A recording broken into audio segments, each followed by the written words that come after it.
그때 시골에서 온 구레네 출신의 시몬이 지나가고 있었습니다.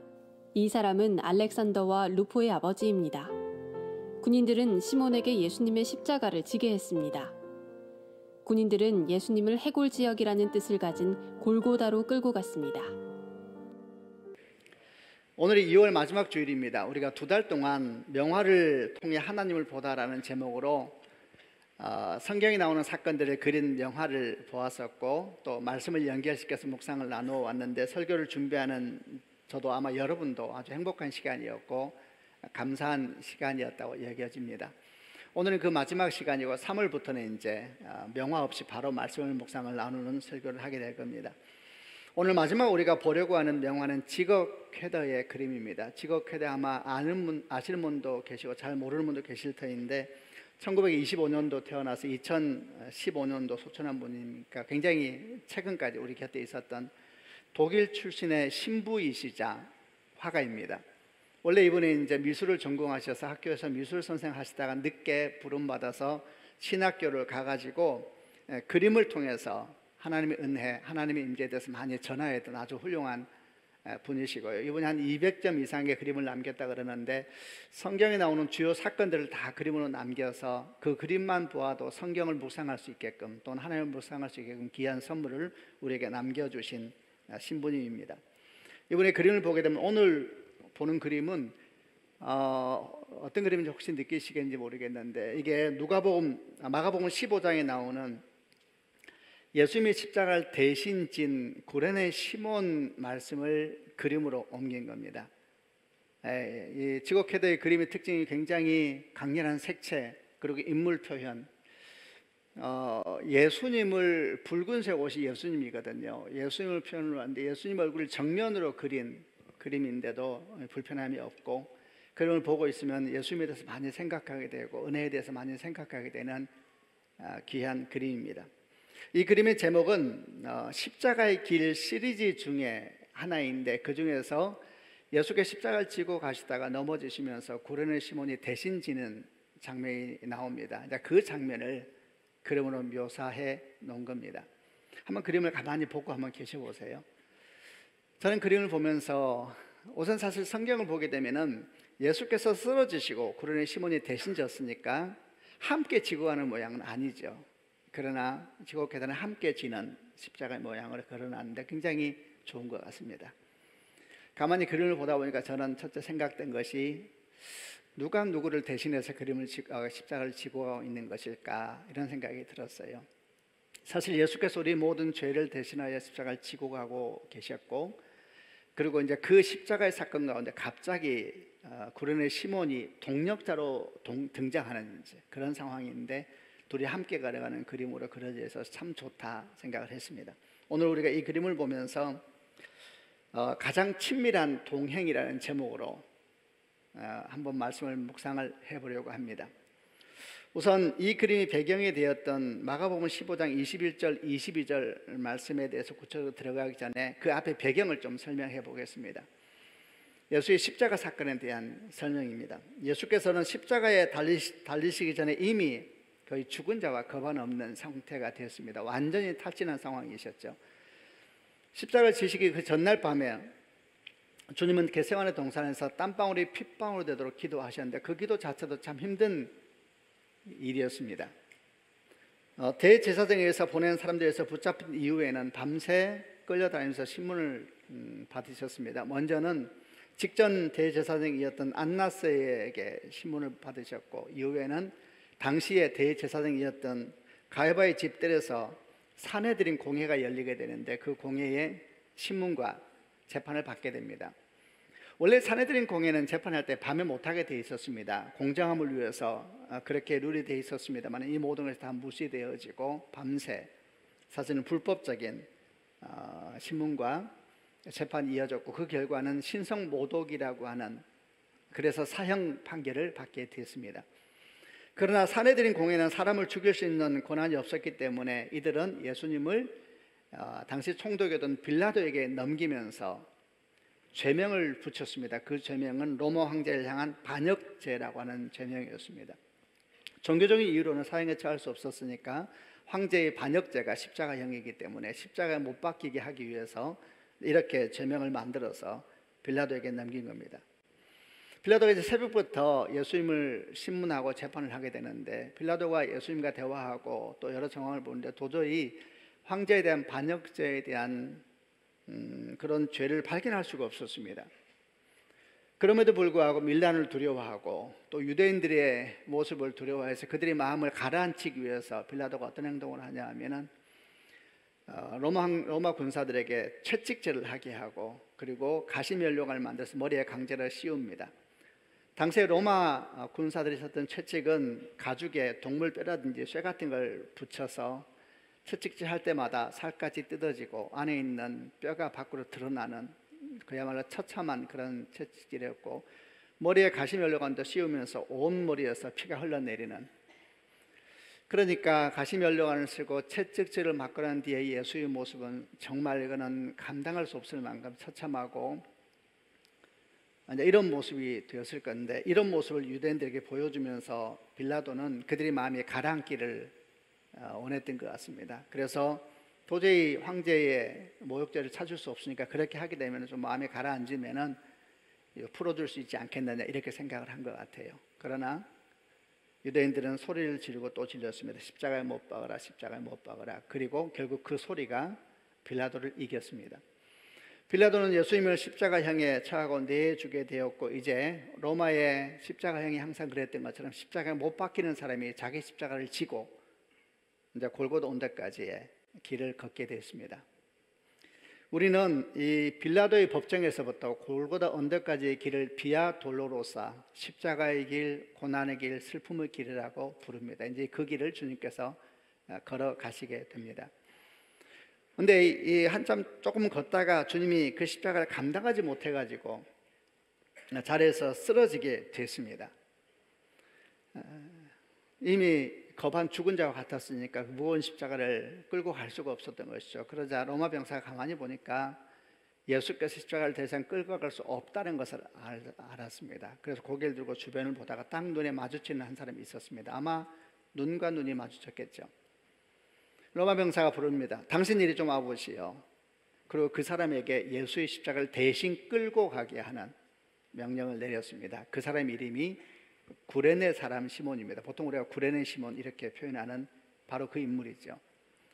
구레네는 그가 태어난 동네를 말하는 겁니다. 구레네는 어디냐면 지금의 북아프리카 연안에 있는 리비아의 수도 트리폴리 그 근처에 있는 지방을 말합니다. 이 당시 이곳에는 많은 흩어진 유대인들, 디아스포라 유대인들이 살고 있었고, 이 시몬 역시 그곳에 태어나서 거주하고 있는 디아스포라 유대인으로 여겨집니다. 왜 그렇게 보냐면 우선 그의 이름이 전형적인 유대 이름인 시몬이고, 또 그가 이곳에 발견된 이유는 유월절을 지키기 위해서 구레네에서 예루살렘까지 그 먼 길을 왔는 걸 보니까 그가 아주 신앙심 깊은 디아스포라 유대인으로 보입니다. 자, 이 상황이 어떤 상황인지 우선 말씀 속으로 들어가 보겠습니다. 마가복음 15장 21절과 22절을 쉬운 성경으로 한번 읽고 개역 성경으로 한번 읽으면서 묵상을 해보겠습니다. 먼저 쉬운 성경으로 읽겠는데 제가 21절 읽겠습니다. 그때 시골에서 온 구레네 출신의 시몬이 지나가고 있었습니다. 이 사람은 알렉산더와 루포의 아버지입니다. 군인들은 시몬에게 예수님의 십자가를 지게 했습니다. 22절, 군인들은 예수님을 해골 지역이라는 뜻을 가진 골고다로 끌고 갔습니다. 이제 개역 개정으로도 한 번 더 읽어보겠는데요. 21절을 여러분이 읽겠습니다. 시작. 마침 알렉산더와 루포의 아버지인 구레네 사람 시몬이 시골로부터 와서 지나가는데 그들이 그를 억지로 같이 가게 하여 예수의 십자가를 지우고 예수를 끌고 골고다라 하는 곳, 번역하면 해골의 곳에 이르러. 매우 짧은 말씀입니다. 그런데 이 장면을 한번 생각해 보세요. 너무 놀랍고 신비하기도 하고 그렇습니다. 우리가 잘 알듯이 이 비아 돌로로사 십자가의 길은 예수님의 구원사역의 핵심적인 길입니다. 그런데 그 한가운데 뜬금없이 갑자기 한 사람이 등장하게 되어서 이 사역의 동반자가 된 겁니다. 이 사람 도대체 누구일까요? 구레네 시몬은 도대체 어떤 사람이기에 온 인류를 위한 예수님의 대속 죽음, 그 생명 사건 한가운데 갑자기 주님을 돕는 동력자로 등장을 하게 된 걸까요? 성경을 보면은 예수께서 십자가 지신 이 일 가운데 자기도 모르는 사이에 동력자가 되었던 사람들이 곳곳에서 보입니다. 예를 들면은 요한복음 12장에 마리아는 향유옥합을 깨가지고 예수의 머리에 붓고 발을 씻겼지 않습니까? 그는 자기도 모르는 사이에 예수의 죽음을 준비하고 있는 사람이었던 것이죠. 주님께서 그렇게 말씀하셨거든요. 또 요한복음 19장에 아리마다 요셉, 잘 기억하실 겁니다. 이 사람은 예수께서 십자가에 죽고 난 뒤에 빌라도 총독에게 시신을 달라고 해서 자신의 돌 무덤에 장례했는데, 이는 이사야 53장 9절 말씀, 죽은 후에 부자와 함께 되었도다 라는 예언의 말씀을 성취해주는 이런 사람이 된 겁니다.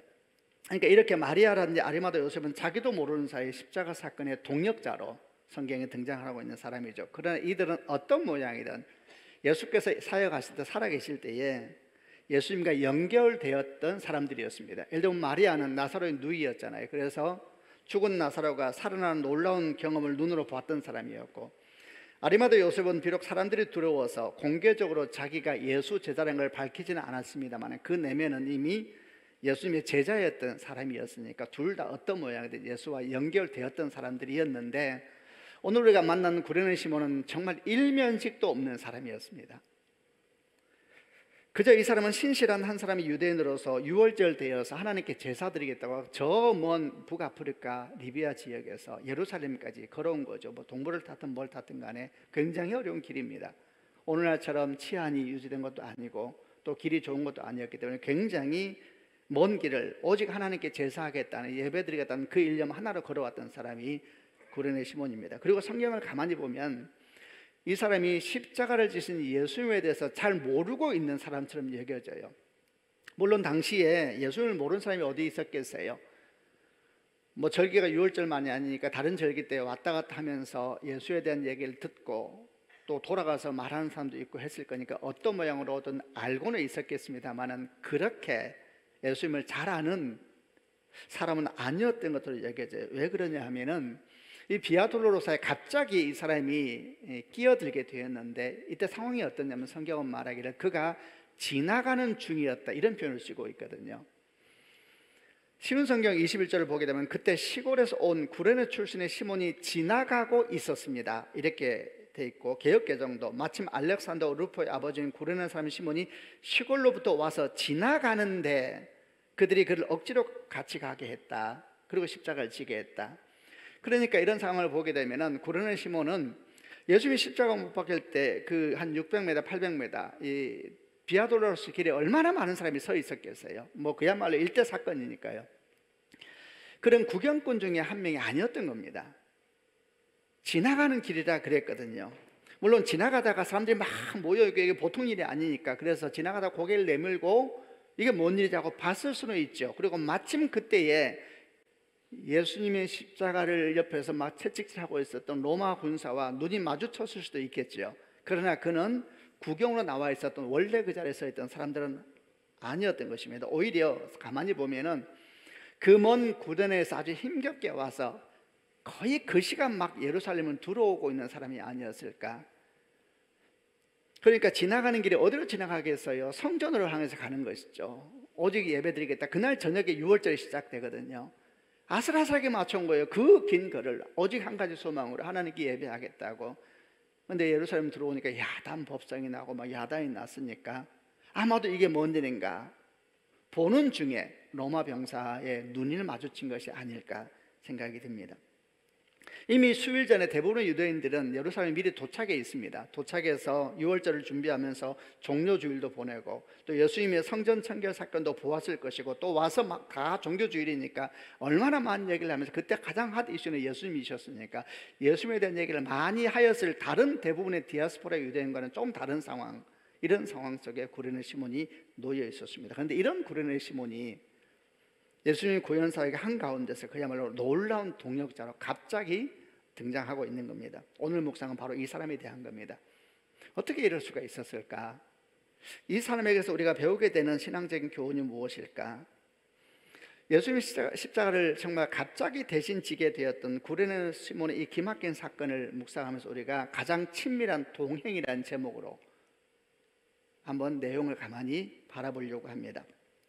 성도 여러분, 우리가 모두 동의하는 것처럼 신앙은 여정입니다. 여정. 순간이 아니라 여정이죠. 성경에서 말씀하고 있듯이 우리는 하나님으로부터 와서 하나님께 돌아가는 나그네 여정을 지금 걷고 있는 중입니다.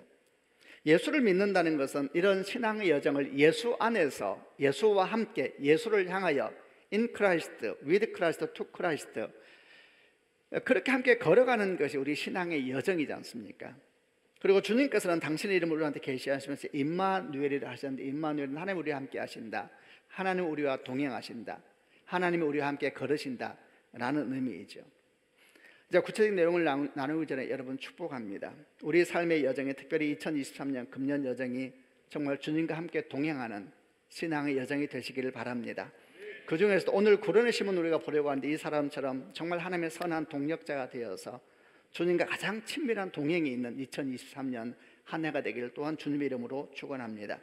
우리에게 필요한 것이 뭘까? 이제 구원의 시몬을 통해서 한 두 가지를 나누어 보고자 합니다. 주님과의 가장 친밀한 동행을 위해서 우리에게는 어떤 모습이 필요할까? 첫 번째는 마침이라고 하는 단어에서부터 시작을 해보겠습니다. 15장 21절을 개역 개정으로 한 번만 더 읽어보겠습니다. 시작. 마침 알렉산더와 루포의 아버지인 구레네 사람 시몬이 시골로부터 와서 지나가는데 그들이 그를 억지로 같이 가게 하여 예수의 십자가를 지우고, 굉장히 짧은 본문인데 첫 시작이 마침 이렇게 시작이 되고 있습니다. 마침 어떤 상황이었습니까? 예수께 십자가를 지시고 골고다 언덕을 가시다가 감당하지 못해서 십자가와 함께 쓰러지는 그때였죠. 그때 마침, 그 말이에요. 그때 마침 알렉산더 루포의 아버지 구레네 시몬이 시골로부터 와서 마침 그 자리를 지나가고 있었습니다. 아니면 지나가다가 웬일이지 하고 눈을 돌리고 있었을지 모르죠. 그때 마침, 그때 오늘 이 사건의 이야기가 시작이 됩니다. 헬라어 원어를 보게 되면은 마침으로 번역된 단어는 아니고 사실은 접속사를 씁니다. 카이라고 하는 접속사가 영어로는 and 이렇게 번역이 되거든요. 그래서 쉬운 성경은 그때 이렇게 번역을 하고 있고, 우리가 지금 읽은 개역개정은 마침이라고 번역되어 있고, 새 번역은 그런데 이렇게 번역되고 있는데, 그러나 이 마침이라고 하든 그때라고 하든 다 의미는 받아들일 수가 있습니다. 어떤 식으로 번역하든 마침 그때에 구레네 사람 시몬이 그 자리를 지나가고 있었다는 겁니다. 그리고 그 시몬을 로마 병사가 불러서 당신 이리로 좀 와보시오 이러면서 예수의 십자가 사건 속으로 갑자기 발을 내딛게 된 상황이 된 겁니다. 자, 이제 물어보겠습니다.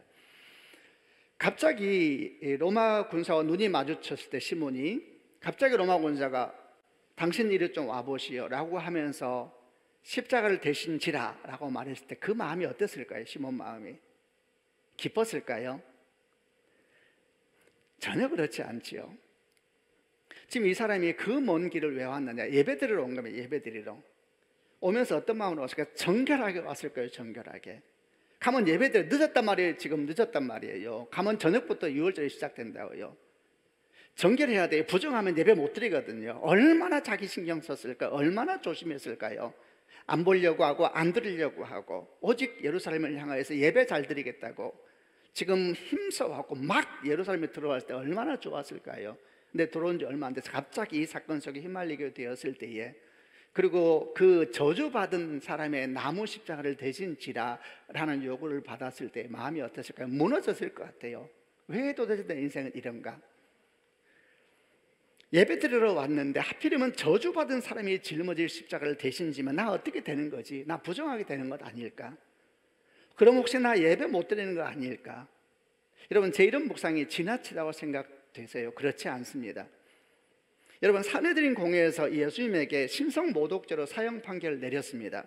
그리고 신명기 21장 23절에 분명히 말씀하시기를 나무에 달린 자는 하나님께 저주를 받았느니라. 다른 해석의 여지가 없어요. 그렇게 분명히 말씀하고 있습니다. 그리고 지금 예수님은 그 나무에 달리기 위해서 골고다로 가는 중이었고, 예수께서 달리실 바로 그 나무를 지금 구레네 시몬이 대신 져야 되는 상황이었으니, 여러분 말의 거침을 이해해 주십시오. 재수 없어도 이렇게 재수가 없을 수가 있나요? 그 긴 시간을 예배 드리겠다고 얼마나 자기를 지켰겠어요. 먹을 것 주의하고 입을 것 주의하고 사람 만나지도 않고 얼마나 왔는데 저주받은 자의 나무를 내가 대신 지어야 되다니. 이런 상황을 설명하면서 오늘 성경 본문에서는 그 상황을 설명하는 접속사를 마침, 그런데 이렇게 번역을 하고 있는 겁니다. 자, 여러분, 이 마침이라는 말이 시몬에게는 어떻게 느껴졌을까요? 두 가지 중에 하나죠. 하필이면, 아니면 두 번째, 감사하게도. 어느 쪽이었을까요? 하필이면 내 인생에 왜 나는 이랬을까요? 아니면 참으로 감사하게도 였을까요? 2주 전에 저희가 누가복음 10장에서 선한 사마리아인 비유 묵상했었습니다. 기억하시죠? 그때 이렇게 그에 대한 누가복음 10장의 기록이 이렇습니다. 예수께서 대답하여 이르시되 어떤 사람이 예루살렘에서 여리고로 내려가다가 강도를 만나매 강도들이 그 옷을 벗기고 때려 거의 죽은 것을 버리고 갔더라. 마침 한 제사장이 그 길로 내려가다가 그를 보고 피하여 지나가고, 마침 이랬습니다. 여러분, 이 제사장에게 이 상황은 하필이면일까요? 감사하게도일까요? 하필이면. 왜 나한테 하필이면? 왜 내가? 그 뒤에 다시 한 레위인이 등장합니다. 32절에 또 이와 같이 한 레위인도 그곳에 이르러 그를 보고 피하여 지나가되, 또 이렇게 번역되는데 마찬가지 전환이죠. 이 사람에게도 마찬가지죠. 하필이면 왜 내게 이런 일이 생길까? 제사장이나 레위인에게 마침은 하필이면, 그러나 사마리아인에게 마침은 감사하게도 아닐까요? 여러분은 어떻습니까? 자, 여러분이 구른의 시몬이 된다면 오늘 마침 주차 문제 생겼네요. 정말 차에 세우면서 빨리 들어가겠다고 교회에서 광고한 대로 잘 따라서 세웠는데,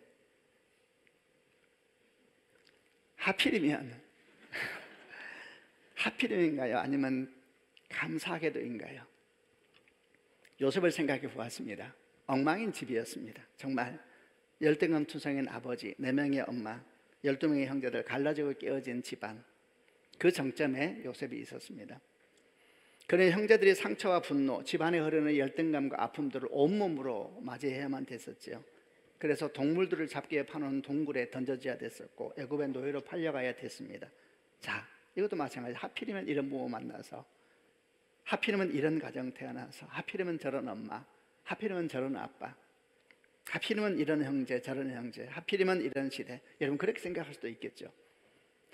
만약 그랬다면 요셉도 망하고 그의 부모도 망하고 그의 형제도 망하는 것입니다.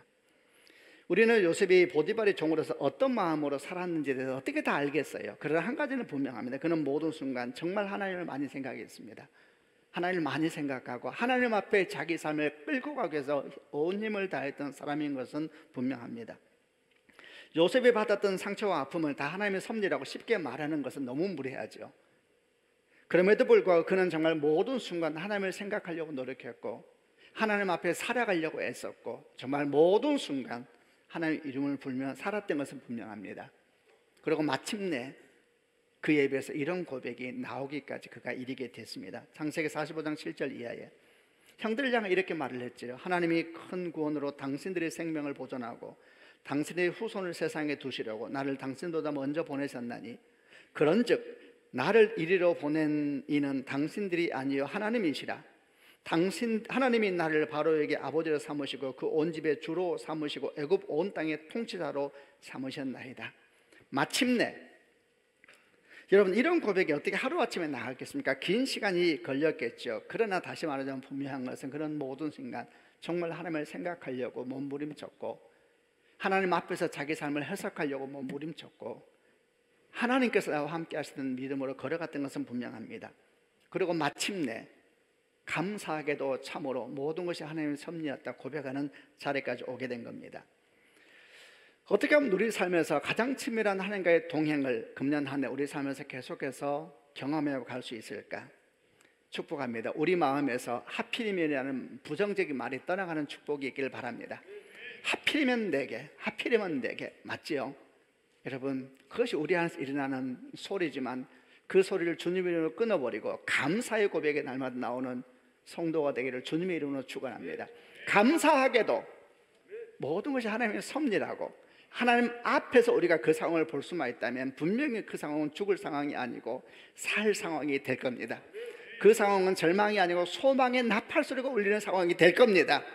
하나님 안에서 그 상황을 볼 수만 있다면, 마침 하필이면 내 앞에서 예수가 쓰러졌습니다. 하필이면 내 앞에서 그 거대한 십자가가 떨어졌을 때에 지나가고 있는 구레네 시몬은 깜짝 놀랐겠죠. 어쩌면 너무 놀라서 고개를 돌렸을지도 모르겠습니다.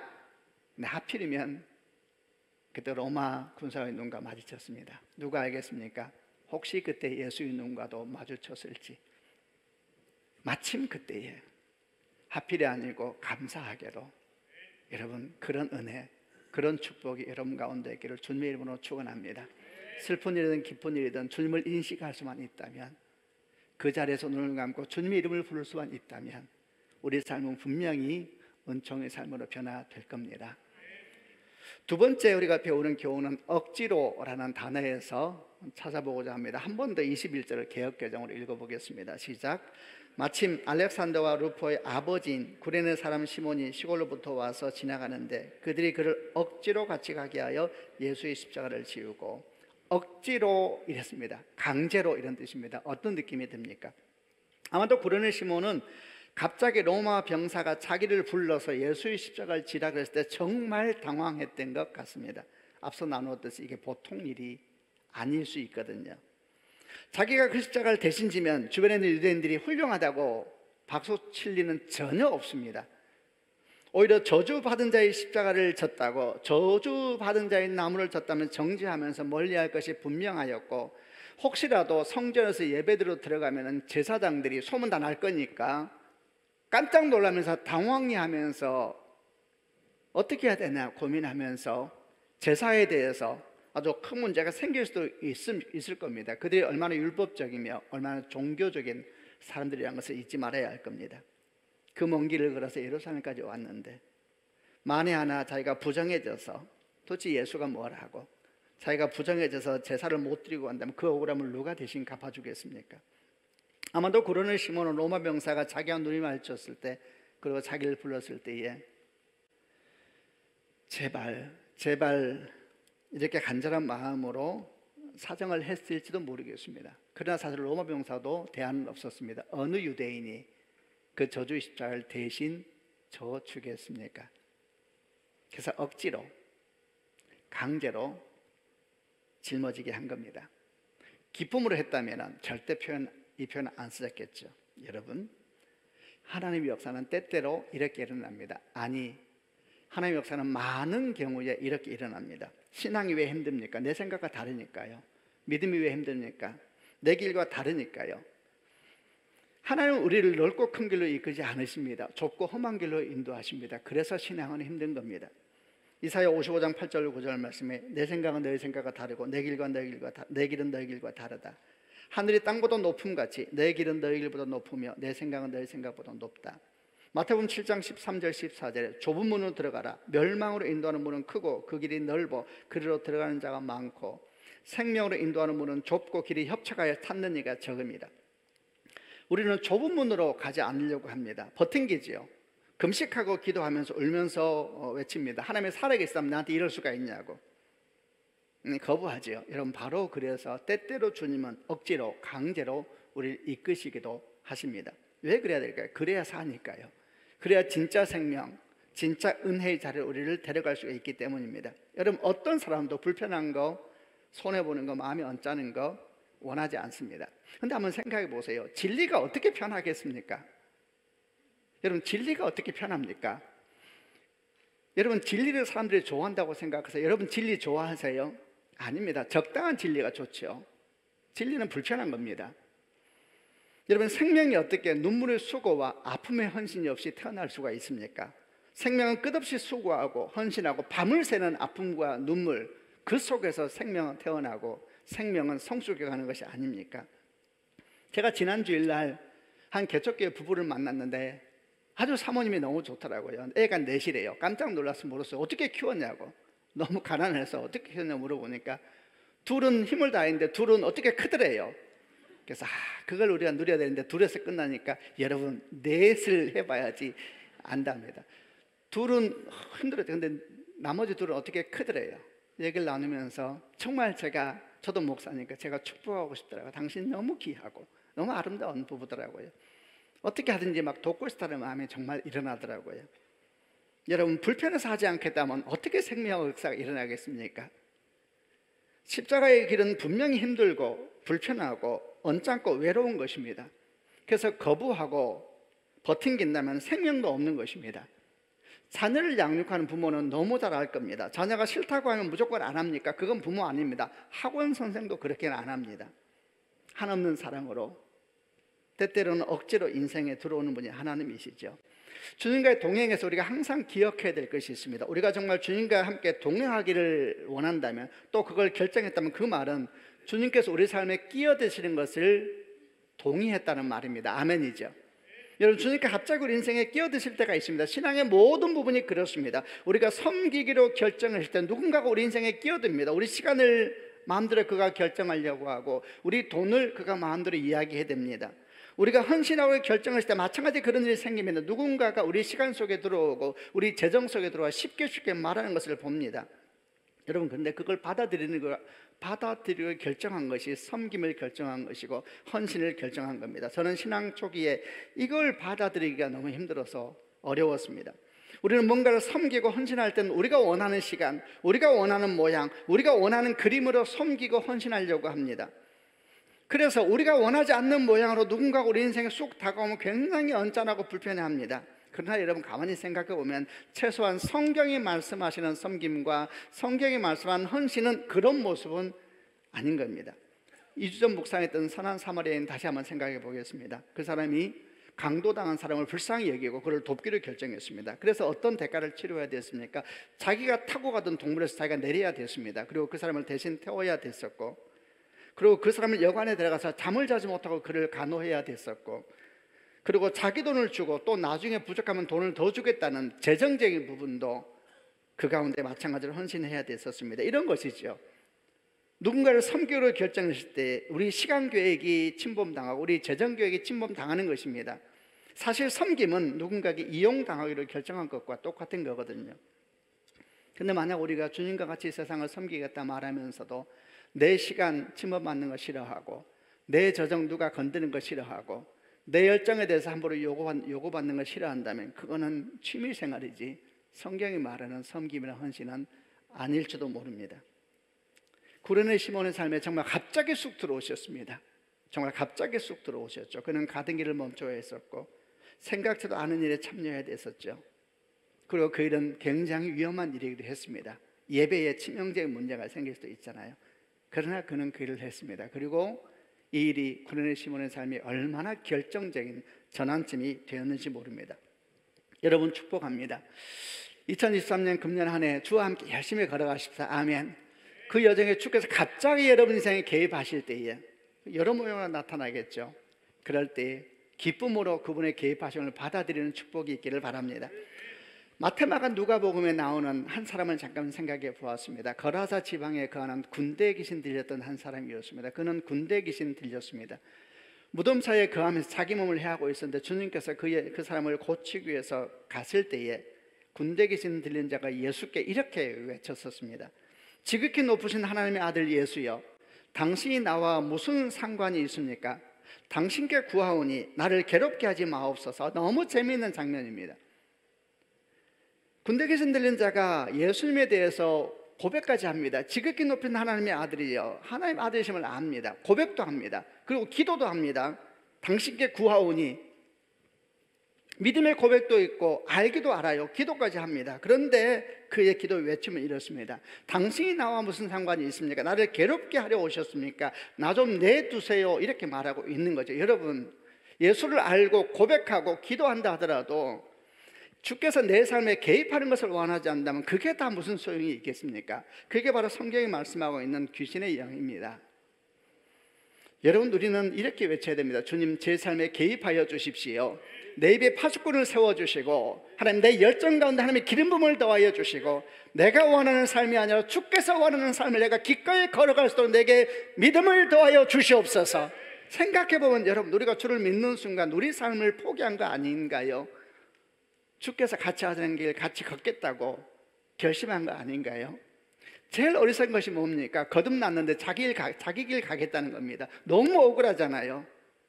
왜 거듭났는데 자기 길 갑니까?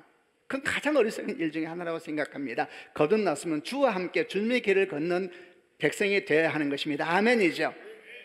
내 인생에 개입하여 주십시오. 내 삶에 개입하여 주십시오. 내 입술에 파수꾼을 세워주시고, 내 재정에 파수꾼을 세워주시고, 내 시간에 파수꾼을 세워주시고, 우리 가정에 파수꾼을 세워주셔서 주의 뜻이 이루어지는 가정이요 삶이 되기를 원합니다. 내 인생에 개입하여 주십시오. 나는 주님의 상관을 받기를 원합니다. 아멘이죠.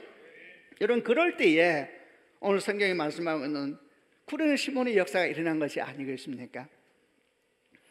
이로 말미암아 그의 인생이 얼마나 놀라운 복을 받았는지 모릅니다. 복복 얘기하는데 복을 얘기해야 되겠어요. 얼마나 큰 복을 받았는지 몰라요. 첫 번째, 자기 인생이 급진적으로 변화되어 버렸습니다. 사도행전 13장 1절부터 3절까지를 개역개정을 한번 보겠는데요, 제가 13장 1절 읽겠습니다. 안디옥 교회에 선지자들과 교사들이 있으니 곧 바나바와 니게를 하는 시므온과 구레네 사람 루기오와 분봉왕 헤롯의 젖동생 마나엔과 및 사울이라. 2절, 주를 섬겨 금식할 때에 성령이 이르시되 내가 불러 시키는 일을 위하여 바나바 사울을 따로 세우라 하시니. 계속 읽겠습니다. 이에 금식하며 기도하고 두 사람에게 안수하여 보내니라. 교회 역사에 아주 중요한 한 사건을 기록하고 있는데, 바나바와 장차 바울이라 불리는 사울을 이방인 선교사로 기름 붓고 안수하여 세우는 그런 장면에 대한 기록인데, 이를 위해서 안디옥 교회에 5명의 리더십을 한 명 한 명 성경이 기록하고 있습니다. 바나바, 니게르라 하는 시몬, 구레네 사람 루기오, 분봉왕 헤롯의 젖동생 마나임, 그리고 장차 바울로 불리는 사울, 이 5명이 안디옥 교회 지도자였고, 이들에게 하나님께서 감동을 주시면서 이들이 기도하여서 바나바와 사울을 이방인 선교사로 보내는 아주 중요한 교회 역사의 한 장면이죠. 근데 여기에 니게르라 하는 시므온이 나옵니다. 니게르라는 뜻은 이게 니그로의 어원입니다. 검다라는 뜻이죠. 시므온은 전형적인 유대 이름이죠. 이 사람 누굴까? 대부분의 학자들은 말하기를 이 사람이 바로 구레네 사람 시므온이라고 봅니다. 여러분, 얼마나 놀라운 말씀입니까? 지나가던 사람이 교회 역사를 만들어가는 기둥 같은 일꾼으로 변화된 게 된 겁니다. 우리 오늘 표현으로 하면 아싸가 진짜 인사가 된 겁니다. 지나가는 사람이 교회 기둥 같은, 여러분, 이왕 믿을 바에 교회 기둥 같은 성도가 되는 축복이 있기를 바랍니다.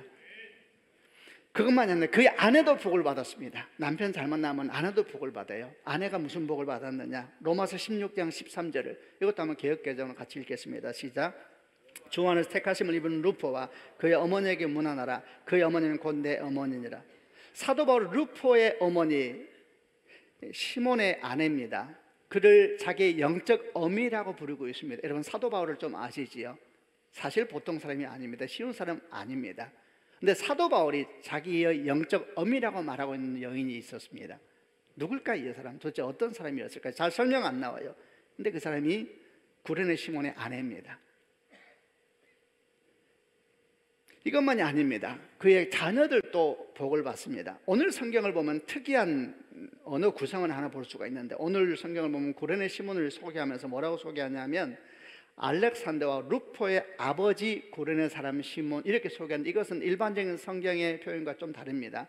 일반적으로 성경의 표현은 누구누구의 아들 누구로 표현합니다. 근데 여기는 아버지 이름을, 아들 이름을 먼저 말하고 그의 아버지 시몬을 말합니다. 왜 그랬을까요?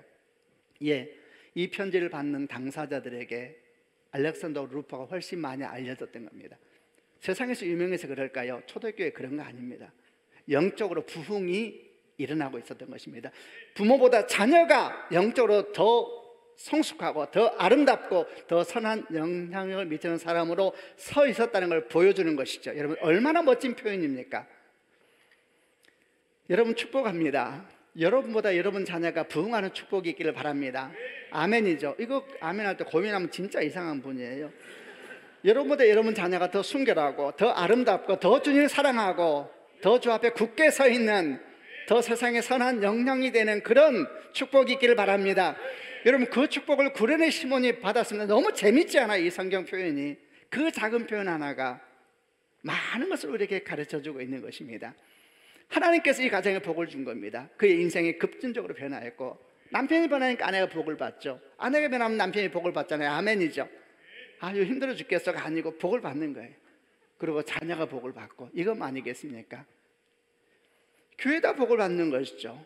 아까 말했잖아요. 바울과 바나바를 파송하는데 중요한 리더십이 한 명 등장했으니까 얼마나 그가 교회 앞에 신실하고 교회 중요한 지도자가 되는 것을 볼 수 있는 것이잖아요. 여러분 축복합니다. 금년 한 해가 정말 이런 축복이 있는 한 해가 되기를 바랍니다. 두 가지 나눴습니다. 첫 번째는 마침이라는 단어였고, 두 번째는 억지로라는 단어였습니다. 축복합니다. 하필이면 이라는 부정적인 영이 떠나가길 주님 이름으로 축복합니다. 모든 순간에 감사하게도, 참으로 감사하게도 하나님을 생각하고 하나님을 인식하는 축복이 있기를 주님 이름으로 축원합니다. 연습을 많이 하십시오. 우리 안에는 육체적인 본능이 우리를 지배하지 않도록 많이 연습하셔서 항상 입으로 감사하게도 축복하고 선포하는 축복이 있기를 바랍니다. 두 번째, 억지로라는 단어였습니다. 주님은 우리 삶 가운데 개입하십니다.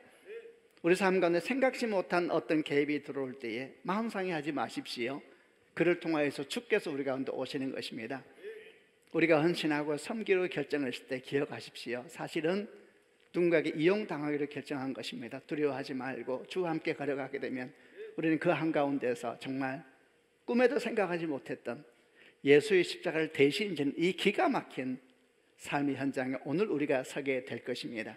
주의 은혜와 축복이 여러분과 함께 하시기를 바랍니다. 아멘. 기도하십시다.